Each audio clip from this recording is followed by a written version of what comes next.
본문입니다. 지난주일과 같은 본문입니다. 요한계시록 22장 1절에서 5절까지 다시 한번 보겠습니다. 요한계시록 22장 1절에서 5절까지요. 또 그가 수정같이 맑은 생명수의 강을 내게 보이니 하나님과 및 어린 양의 보좌로부터 나와서 길 가운데로 흐르더라. 강 좌우에 생명나무가 있어 12가지 열매를 맺되 달마다 그 열매를 맺고 그 나무 잎사귀들은 만국을 치유하기 위하여 있더라. 다시 저주가 없으며 하나님과 그 어린 양의 보좌가 그 가운데 있으리니 그의 종들이 그를 섬기며 그의 얼굴을 볼 터이요 그의 이름도 그들의 이마에 있으리라. 다시 밤이 없겠고 등불과 햇빛이 쓸데없으니 이는 주 하나님이 그들에게 비추심이라. 그들이 세세토록 왕노로 타이로다. 아멘. 지난 시간에는 이 본문을 가지고 거룩한 성에서의 삶 이런 내용으로 우리가 말씀 나눴죠. 오늘은 여기 보면 만국이란 표현이죠. 만국과 또 보면 5절에 세세토록 왕노릇한다 이런 말씀이 있죠. 그럼 왕노릇 하는 사람들이 누구냐? 만국이 아니고 거기 보면 3절에 하나님의 보좌가 있고 그의 종들이 그를 섬기며 그랬죠. 하나님을 섬기는 종들이 세세토록 왕노릇 한다는 말씀. 이 만국과 이 왕노릇 하는 종들은 다른 무리들입니다. 그래서 이 무리들에 대해서 오늘 말씀을 나누려고 합니다. 제목은 만국과 왕노릇하는 종들 이런 제목으로 말씀 나눠요. 오늘 말씀은 무엇을 위한 것이냐? 조금 서론을 좀 말씀드리면 내가 어떤 존재인지를 알게 해주시는 거예요. 내가 만국에 속하는지 하나님을 섬기는 종들에 속하는지 내가 어떤 존재인지를 알게 해주시는 거예요. 다른 말로 하면 정체성을 확립시켜 주시는 말씀이에요. 자기 정체성. 자, 우리가 쉽게 예를 들어서 우리가 한국 사람이에요. 한국 사람 보고 당신은 한국인입니까? 일본인입니까? 이렇게 물으면 우스운 질문이죠. 근데 그런 질문을 안 할 수가 없어요. 정체성을 알기 위해서. 자, 여러분은 한국인이에요? 일본인이에요? 그럼 대답도 자신 있게 못 하잖아요. 한국인이에요? 일본인이에요? 한국인. 당연한 질문에 당연한 답이죠. 근데 그것도 대답이 어정쩡해. 이게 왜 중요하냐? 자신을 한국인으로 알면 한국인처럼 살게 돼요. 근데 일본인으로 알게 되면 누구처럼 살까요? 일본인처럼 사는. 껍데기는 한국인인데 한국 사람인데.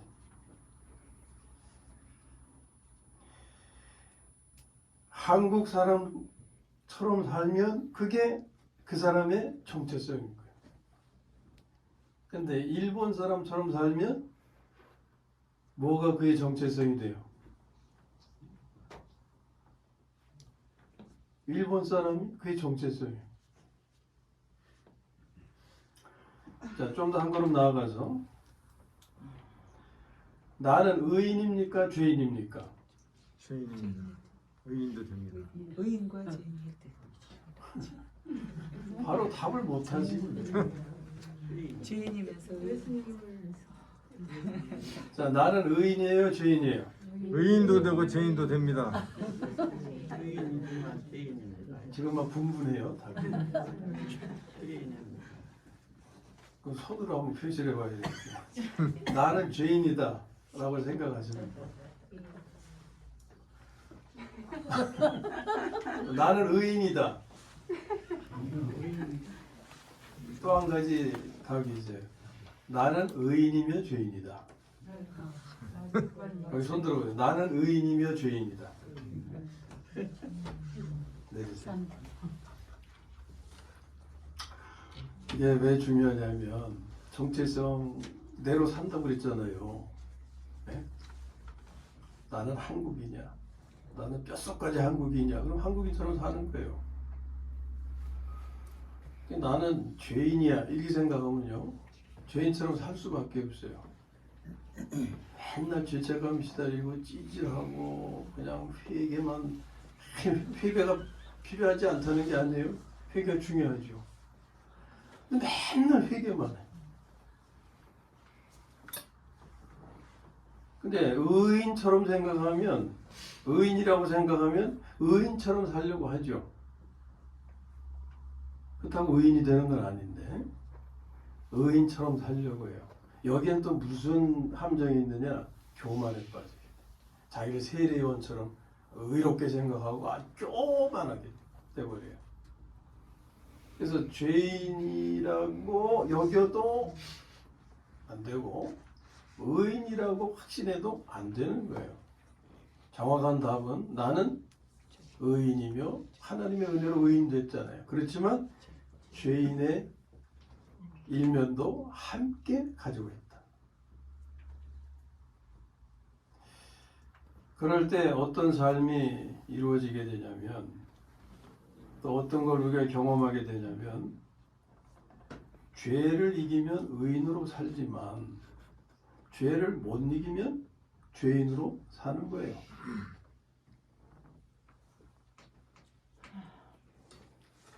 어떻게 깨닫고 어떻게 알고 있는지가 굉장히 중요한 거예요. 그래서 서론으로 말씀을 드리는데 오늘 나오는 말씀이 내가 어떤 존재인지를 알게 해주시는 거예요. 자기 하나님의 백성, 자녀로서 신앙인으로서 자기 정체성을 확립시켜 주시는 거예요. 이 정체성이 확립될 때 나는 이걸 따라서 살게 되고 다른 말로 하면 나를 바른 정체성을 가질 수 있도록 확립시켜 주시는 것은 어떤 의도냐? 복을 담을 수 있는 그릇을 준비시켜 주시는 거예요. 네? 그릇. 복 받길 원하시잖아요. 하나님이 축복하셨잖아요. 담을 수 있는 그릇이 필요하다. 내가 그 그릇이 되어야 된다. 이 말씀을 우리 더듬어 보겠습니다. 지금 우리는 거룩한 성 새 예루살렘에 관한 말씀을 계속 보고 나누고 있어요. 이 성이 출현한 시대는 새 하늘과 새 땅이 도래한 시대입니다. 21장 1절 2절이 그것을 말씀하죠. 한번 읽고 넘어가겠습니다. 같이요. 시작. 또 내가 새하늘과 새 땅을 보니 저 하늘과 저 땅이 없어졌고 하나도 다시 있지 않더라. 내가 또 보매 거룩한 성새 예루살렘이 하늘로부터 하늘에서 내려오니 그 준비한 것이 신부가 남편을 위하여 찬양한 것 같더라. 네. 이 거룩한 성 새 예루살렘이 출현한 때는 새 하늘과 새 땅이 도래한 때다. 이 거룩한 성은 보석으로 변화된 성도들의 건축물임을 말씀하죠. 쭉. 그것을 신부로 상징하고 있어요. 지금 읽으신 말씀 2절에 신부와 같다, 단장한 신부와 같다 그랬잖아요. 근데 그것이 21장 쭉 보면은 거룩한 성 새 예루살렘을 보여주는데 그게 그냥 보석으로 건축된 거. 그걸 보여주는 거예요. 그것은 실제로 물질적인 보석이 아니고 변화된 성도를 의미한다 그랬잖아요. 변화된 성도님들이 건축물의 재료가 되는 거예요. 그리고 지금 이 성에 대해서 말씀하는데 이 성이 성전이에요. 왜냐? 성전이 확장되어서 성과 같이 되었기 때문에. 그것이 이제 21장 22절인데 읽어보세요. 성 안에서 내가 성전을 보지 못하였으니 이는 주 하나님 곧 전능하신 이와 및 어린 양이 그 성전이시라. 네. 자, 이스라엘의 그 역사 내용을 보면 하나님의 성전은 어디에 지어졌어요? 예루살렘 성 안에 지어졌잖아요. 예? 지금 예루살렘과 성전은 그 관계를 말씀하는 거예요. 근데 성 안에서 뭐가 반드시 보여야 돼요? 성전이 보여야 되는데 성전을 볼 수가 없는 거예요. 예? 성전은 성 안에 있다고 생각하잖아요. 근데 이 성 안에서 성전을 볼 수가 없어요. 왜? 성하고 같아져 버렸기 때문에. 예? 그 규모에 대해서는 또그 치수 말씀하잖아요. 자, 그리고 이 성에 대해서 말씀하는 내용을 보면 하나님의 은혜와 복을 누리는 영역임을 알 수 있어요. 몇 군 이제 쭉 확인해 보겠습니다. 21장 23절 읽어봅니다. 그 성은 해나 달의 비침이 쓸데없으니 성은 해나 달의 비침이 쓸데없다. 예? 왜? 하나님의 영광이 비치고 어린 양이 그 등불이 되시기 때문에 이 밝음 때문에 뭐 어렵거나 그런 일이 없다. 불편한 일이 없다. 그런 거예요. 그 성은 해와 달의 비침이 쓸데없다. 해와 달이 있는 것은 필요해서 있는 거잖아요. 예? 해와 달이 있는 거죠. 근데 그런 필요가 전혀 없는 그런 환경. 그 다음에 24절 읽습니다. 만국이 그 빛 가운데로 다니고 땅의 왕들이 자기 영광을 가지고 그리로 들어가리라. 네, 만국이 그 빛 가운데로 다닌다. 이게 누림이죠. 누림. 빛에 대한 누림이에요. 그 다음에 22장으로 가서 2절 읽습니다. 그 길 가운데로 흐르더라. 강 좌우에 생명나무가 있어 12가지 열매를 맺되 달마다 그 열매를 맺고 그 나무 잎사귀들은 만국을 치료하기 위하여 있더라. 아멘. 생명나무가 있는데 거기서 뭐가 막 나요? 열매가. 예? 달달이 열매가 풍성히 나요. 무엇을 위한 겁니까? 공급을 위한 거죠. 예? 생명나무는 생명 양식인 거예요. 그러니까 여기서 생명의 열매를 먹게 되고 또 잎사귀가 있는데 잎사귀에 대해서 말씀하잖아요. 잎사귀는 무슨 역할을 해요? 치료. 만국을 치료. 치료하는 역할. 그 다음에 22장 3절 보면 다시 저주가 없고 그랬어요. 그리고 5절에 가서 보면 또 뭐가 없어요? 밤이 없어요. 이게 하나님의 은혜와 복을 누리는 영역이에요. 이 성이. 그러니까 우리의 미래죠. 우리의 미래. 우리의 미래로 모르는 사람은 누릴 수 있겠어요, 없겠어요? 누릴 수가 없어요. 거기에 대한 정체성이 없는 사람들은 누릴 수가 없는 거예요. 자, 이 성에서 이 같은 하나님의 은혜와 복을 누리는 사람들이 누구냐? 만국이라고 하는 무리들과 그리고 왕 노릇하는 종들, 이 무리를 말씀하고 있어요. 근데 이들은 어떤 사람들이냐? 모두 생명책에 기록된 사람들이에요. 21장 27절 보면 끝에 이제 다 읽어보시죠. 무엇이든지 속된 것이나 가증한 일 또는 거짓말하는 자는 결코 그리로 들어가지 못하되 오직 어린 양의 생명책에 기록된 자들만 들어가리라. 네. 거기 못 들어가는 무리들이 있고 들어가는 무리들은 누구냐? 생명책에 기록된 자들. 그러니까 지금 만국이나 왕노릇하는 종들은 다 생명책에 기록된 사람들이겠죠. 자, 그러면 이들은 어떤 차이가 있는가? 만국과 왕노릇하는 종들인데 좀 더 정확히 표현하면 왕노릇하는 하나님을 섬기는 종들이죠. 어떤 차이가 있느냐? 결론적으로 말씀드리면 하나님의 생명이 있는 자와 없는 자의 차이입니다. 하나님의 생명이 있는 자는 하나님을 섬기는 왕노릇하는 종들에게 해당이 되고 없는 자는 만국이에요. 만국. 그러니까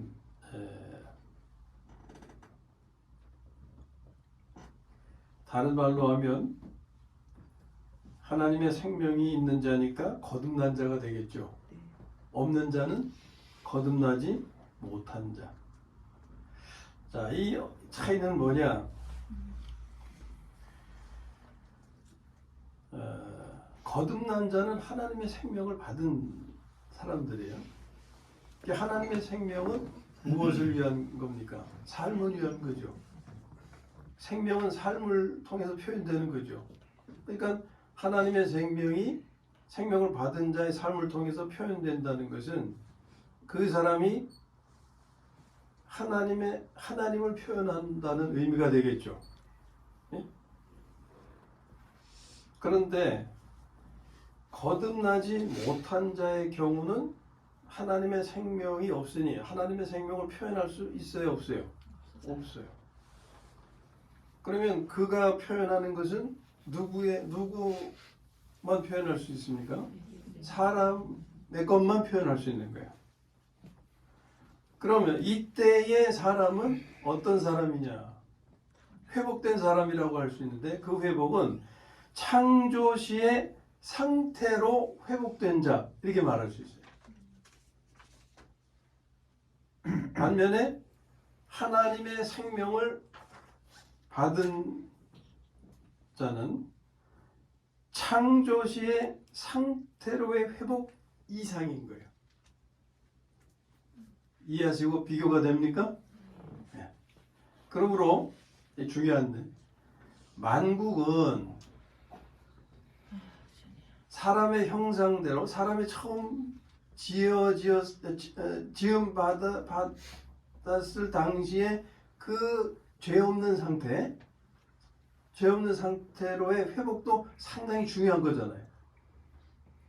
근데 아쉬운 건 뭐냐면 이런 회복으로 해서 거룩한 성에 들어가긴 해요. 거룩한 성의 혜택을 누리지만 무엇에 도달할 수 없느냐 하면 하나님을 섬기는 종의 반열에는 갈 수가 없다 하는 거예요. 그래서 이 차이가 중요한 거예요. 만국은 거룩한 성의 혜택을 누리지만 들어가잖아요. 근데 하나님을 섬길 수 없으며 하나님과 섬길 수 없으니까 뭘 못하냐면 왕노릇을 못하는 거예요. 이 왕노릇은 그리스도와 더불어 누리는 거죠. 그리스도와 더불어 누리는 이 왕노릇을 할 수가 없는 거예요. 그리고 그들에게는 아직 필요한 게 남아있어요. 뭐가?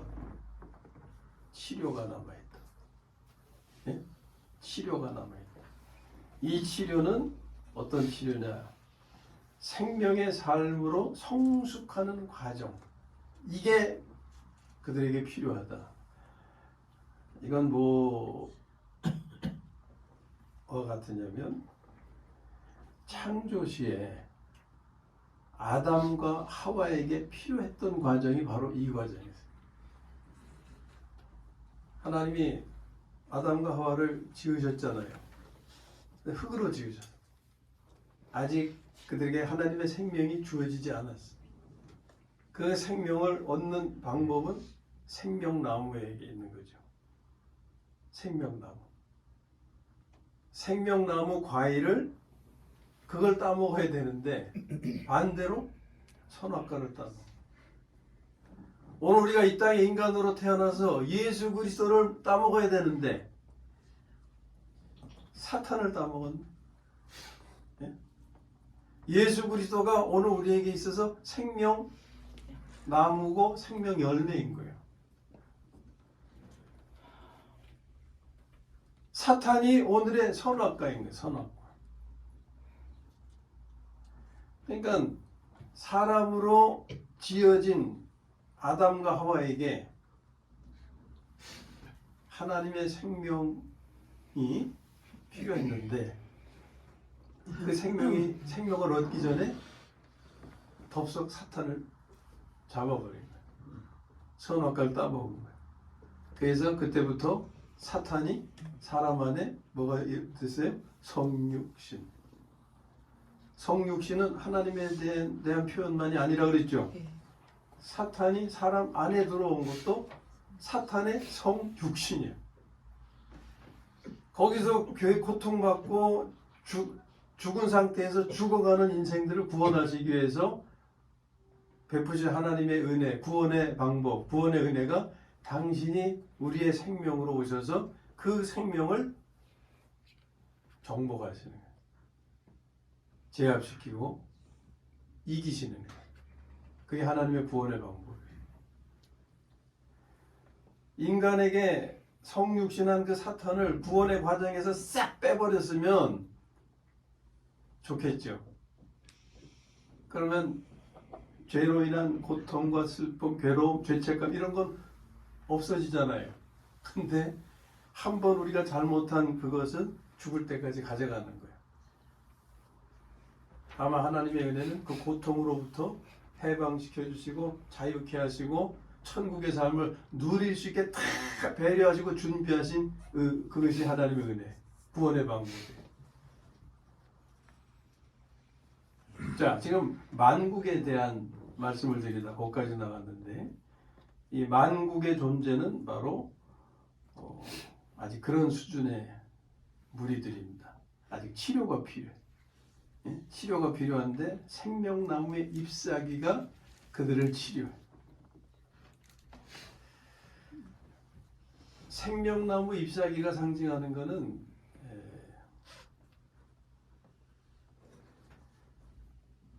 그래서 쉽게 이렇게 표현할게요.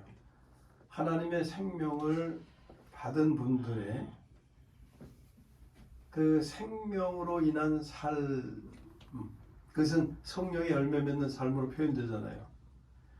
그러한 삶이 그들에게 치료약이 되는 거예요. 그들은 하나님의 생명을 받지 못한 상태이기 때문에 하나님의 생명으로 산다는 걸 알 수가 없어요. 이해할 수도 없고. 그러나 척하는 거와 실제의 삶을 구분을 할 수 있는 거예요. 구분. 그러니까 척하는 것과 척하지 않은 삶은 분명히 차이가 있을 거 아니에요. 그렇죠? 이 생명나무의 잎사귀가 상징하는 것이 바로 생명을 받은 하나님의 자녀들의 성령의 열매 맺는 삶을 의미한다. 이것이 생명을 받지 못한 사람들, 그런 사람들에게 치료약이 될 수 있다. 그런 의미가 됩니다. 그래서 이 만국은 아직 치료가 필요한 수준에 있는 그런 사람들. 반면에 왕 노릇하는 하나님을 섬기는 종들은 누굴까요? 바로 우리 그리스도인들이에요. 네? 우리 그리스도인들. 아이고 우리가 감히 어떻게 정체성 확립이 안 된 거예요. 네? 아, 내가 이런 존재구나. 이걸 깨달아야 돼.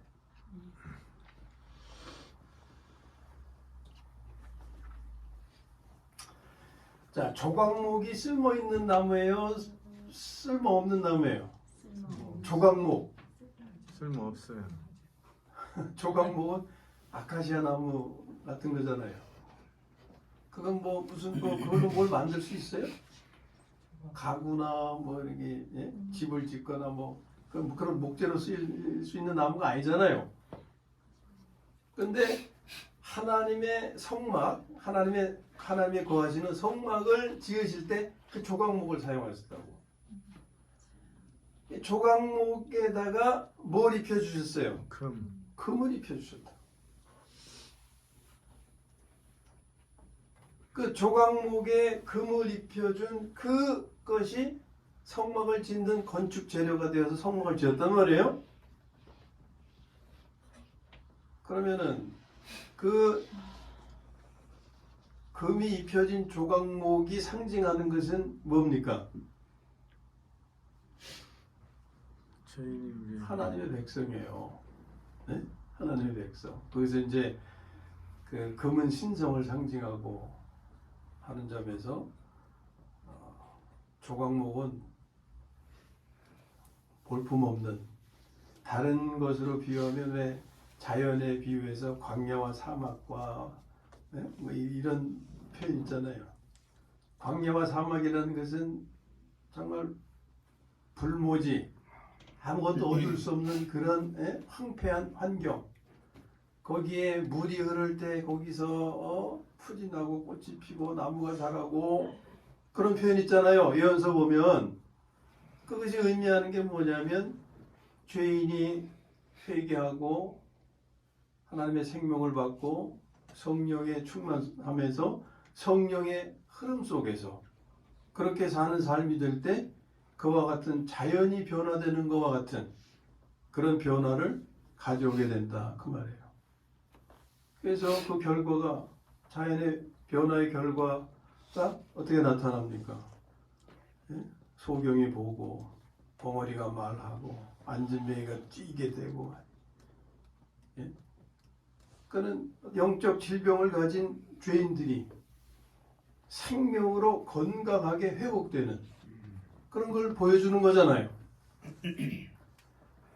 그것처럼 조각목에 금을 입힌 것은 바로 하나님의 생명을 받아서 변화된 존재인 하나님의 성도 그리스도인을 상징하는 거거든요. 그러면 그 건축 재료가 성막을 형성하고 있는데 그것은 이제 그 구조를 아는 분들은 디귿자 모양으로 되어 있어요. 이게 디귿자 모양으로 막힌 디귿자. 그러니까 앞에만 터지고 디귿자가 돼가지고 터진 부분에는 왜 휘장을 내려서 드나들게 하잖아요. 그러면 그 디귿자로 서 있는 그 조각목, 금을 입힌 조각목이 하나님의 성도란 말이에요. 성도. 그러면서 조각목이 서로 마주 볼 거 아니에요. 마주 보게 되면 무엇이 보일까요? 금이 보일까요? 나무가 보일까요? 나무가 보이는 거예요. 아니죠. 금이 보이는 금. 나무는 안 보이는 거예요. 덮여지고 가려졌기 때문에. 그러니까 우리가 성도님들을 볼 때 뭘 봐야 돼요? 금을 봐야 돼. 금을 봐야 되는데 그 투시력이 너무 좋아가지고 나무만 보여. 그냥 나무만. 나무가 보이면 안 되는 거예요. 금이 보여요. 금. 한번 보세요. 서로들 한번 보세요. 금이 보여요? 나무가 보여요? 금이가 보이네. 금태가 보이네. 아유, 저놈의 성질. 아유, 저놈의 욕심. 금이 보여요? 나무가 보여요? 예? 금이 보여야 돼. 그리스도 안에서는 허물을 덮어야 된다고 그랬잖아요. 사랑은 허다한 죄를 덮는다.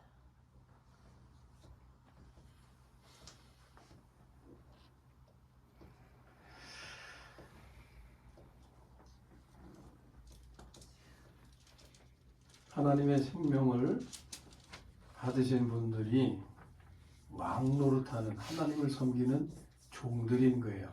바로 우리 그리스도인들을 말씀하는 거예요. 내가 그리스도인이라면 이 정체성이 확립되어 있어야 돼요. 나는 어떤 존재? 이 다음에 하나님의 성전에서 거룩한 성 새 예루살렘에서 하나님의 보좌에서 하나님을 섬기는 종들이다. 아멘. 아멘. 그리스도와 함께 왕 노릇할 사람이다. 아멘. 아멘. 그래야 그때 가서 왕 노릇하죠. 나는 아닌데 그러면 아닌 거예요. 믿음대로 되니까. 왕 노릇하는 종들은 우리 그리스도인들을 의미하고, 그러면 만국은 어떤 사람들이냐? 마태복음 25장에 뭐가 있냐면 염소와 양의 구분이 있죠. 예? 염소와 양의 구분은 어느 시대 사람들이라 그랬어요? 영원한 복음의 시대의 사람들.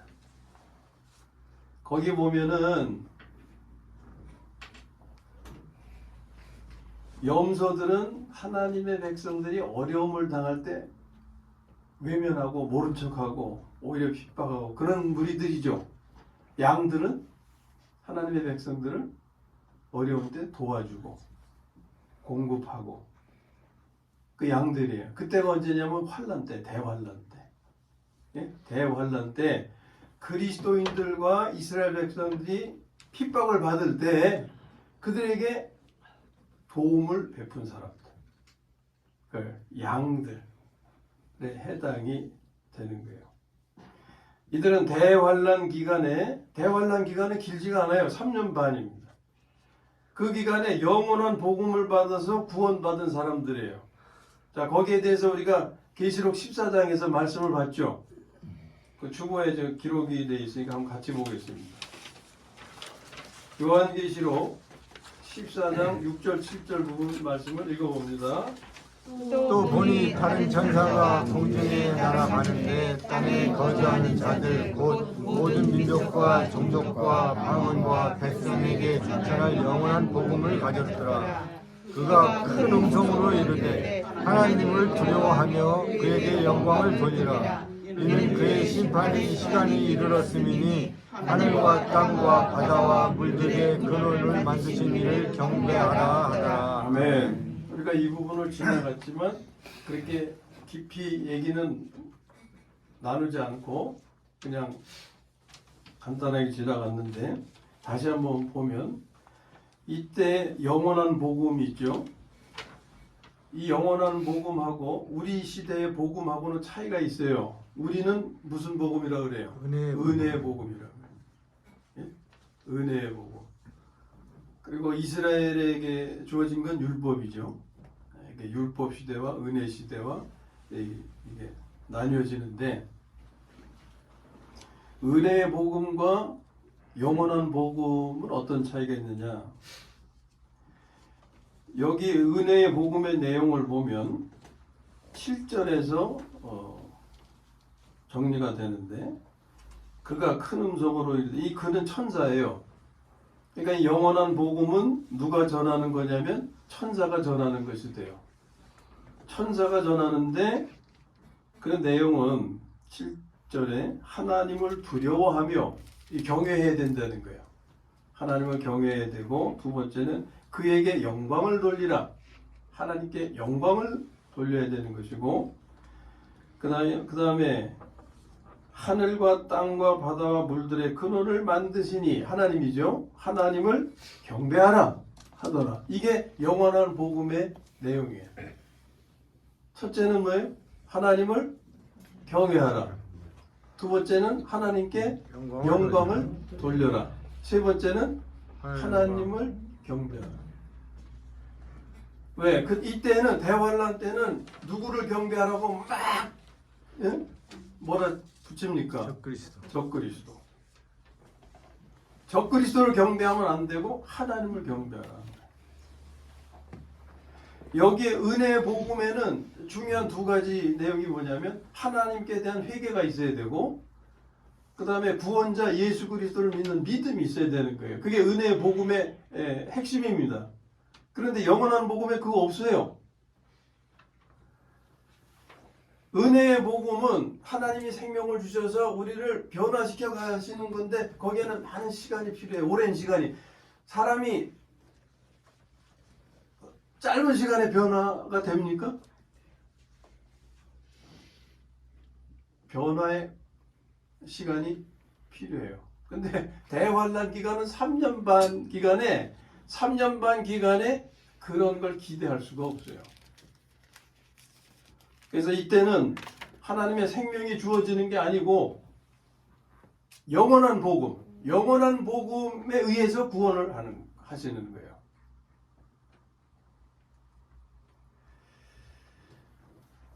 그래서 그걸 아셔야 되고, 이제 이런 말씀들이 다른 말씀들이 이게 여기를 가리키는 거구나 하는 것을 이제 매치 연결이 되는데, 자, 이 만민들 구원이 되는데, 만민들의 구원은 이미 아브라함 때부터 하신 말씀인 거예요. 그래서 창세기 부분을 보겠습니다. 창세기 12장 2절 3절을 읽어보겠어요. 내가 너로 큰 민족을 이루고 네게 복을 주어 네 이름을 창대하게 하리니 너는 복이 될지라. 너를 축복하는 자에게는 내가 복을 내리고 너를 저주하는 자에게는 내가 저주하리니 땅의 모든 족속이 너로 말미암아 복을 얻을 것이라 하신지라. 아멘. 여기서 땅의 모든 족속이 여기 만국에 해당이 되는 거예요. 그 다음에 18장 18절. 아브라함은 강대한 나라가 되고 천하 만민은 그로 말미암아 복을 받게 될 것 아니냐. 네, 이 천하 만민이 만국에 해당이 되고, 아브라함의 여기 자손은 이스라엘을 가리키는 게 아니라 영적 후손 그리스도인들. 그래서 여기 땅의 모든 족속이 너로 말미암아 복을 얻을 것이라. 천하 만민이 그로 말미암아 복을 받게 될 것이라. 이게 생명나무의 잎사귀가 만국을 치료하는 게 되는 거예요. 이런 관계가 이루어지는 거예요. 반면에 우리 그리스도인들이 하나님을 섬기는 것에 대한 말씀이 있는 거잖아요. 보좌에서 하나님을 섬기는 종들이 그리스도와 함께 왕노릇한다, 이 말씀이 있단 말이에요. 그것은 무엇의 성취냐? 누가복음 1장 73절에서 75절 말씀의 성취가 되는 거죠. 거기 읽어보겠습니다. 이것은 이 맥락은 어디입니까? 이 맥락은 세례 요한과 세례 요한의 아버지가 아버지. 그 성막에 이제 제사장으로서 그 제사장 직무를 하러 들어갔을 때 왜 벙어리가 돼서 천사에게 보지를 받고 그런 내용이 있죠. 네. 거기서 그 필요한 부분만 가져온 겁니다. 73절에서 75절까지 읽어봅니다. 우리 조상 아브라함에게 하신 맹세가 우리가 원수의 손에서 건지심을 받고. 또 이 원수는 누가 원수예요? 일본이 원수예요? 그게 아니고 사탄이 원수. 사탄이 원수고, 그 다음에 종신토록 죄 앞에서 성결과 의로 두려움없이 섬기게 하리라 하셨도다. 네. 이 사탄, 이 죄를 통해서 우리로 하여금 성결과 의로 주님을 섬기지 못하게 하잖아요. 그걸 처리해 주시니까 이제는 주의 앞에서 성결과 의로 두려움 없이 섬기게 된다. 그것도 종신토록. 그러니까 여기 계시록에 있는 하나님의 종들이 보좌에서 하나님을 섬기며 그리스도와 함께 왕노릇하게 되는 것에 대한 예언, 그것이 성취된 것이 계시록의 내용이다 하는 거예요. 자, 이것이 우리의 미래의 일이고 미래의 복된 삶의 내용입니다. 그런데 이것을 오늘 영 안에서 현재적으로 경험할 수 있다, 누릴 수 있다고 말씀했잖아요. 그 부분에 관한 말씀, 로마서 5장 17절 읽어봅니다. 로마서 5장 17절 시작. 한 사람의 범죄로 말미암아 사망이 그 한 사람을 통하여 왕노릇하였은즉 더욱 은혜와 의의 선물을 넘치게 받는 자들은 한 분 예수 그리스도를 통하여 생명 안에서 왕노릇 하리로다. 아멘. 이거 미래의 내용이에요? 현재 내용이에요? 현재. 현재적인 내용이죠. 네? 여기서 은혜와 의의 선물을 넘치게 받는 자들이 바로 그리스도인들인 거예요. 그리스도인들. 그들이 한 분 예수 그리스도를 통해서 생명 안에서 왕노릇한다. 왕노릇할 때 우리는 사탄을 제압할 수 있는 거죠. 다스릴 수가 있고. 근데 그 권위는 어디서 나오는 거예요? 우리에게 권위가 있어요? 하나님의 생명으로부터 나오는 거예요. 그 권위는. 우리가 온유를 살 때 사탄을 다스리는 권위가 세워지지, 성기를 뿌리면서 권위가 세워지겠어요? 그거예요.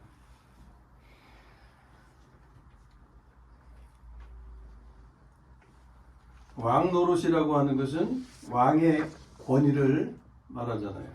그런데 이 권위는 생명 안에서라고 그랬죠. 생명 안에서. 이 생명은 하나님의 생명이지 옛 생명이 아니죠.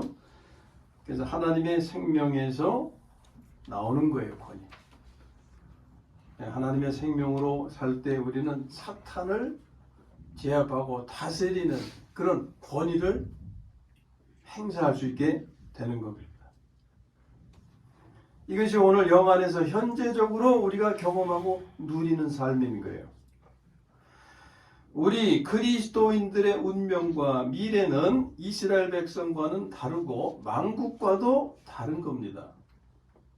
우리는 하나님의 생명을 받은 자들로서 창조시 곧 하나님의 형상대로 지음받았을 때의 상태 이상의 존재가 된 사람들인 거예요. 그래서 그리스도 예수 안에 있으면 새로운 피조물이라. 새로운 피조물이 되는 거예요.